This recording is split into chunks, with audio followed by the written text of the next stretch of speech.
Good morning, this is Eye in Detroit on CBS 62 and I'm Jackie Page. Cystic fibrosis is a genetic, life-threatening disease which affects the digestive system and respiratory system. May is Cystic Fibrosis Awareness Month. Our Laura Bonnell shares the story of a family that is dealing with the disease one day at a time. Jackie, some of you may not know it, but I have two college-age daughters with cystic fibrosis, and this is CF Awareness Month. So we're going to take a look at the disease through the eyes of a 7-year-old. 7-year-old Ireland Espinal was diagnosed shortly after birth with cystic fibrosis, a genetic disease that causes chronic and fatal lung infections and interferes with digestion.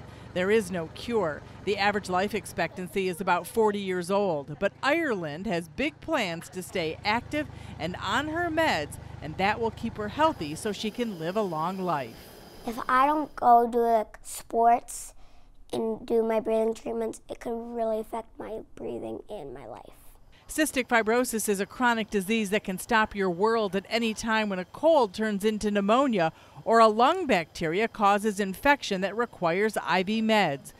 But Amy Espinal, Ireland's mother, says don't isolate yourself or be paralyzed with fear. Ask a million questions. Don't be afraid to ask questions, but don't be afraid too that this disease is the end all be all. Ireland doesn't plan on slowing down anytime soon, but rather getting more and more involved as she gets older. I've done a lot of things for the CF community, and I want to do much more.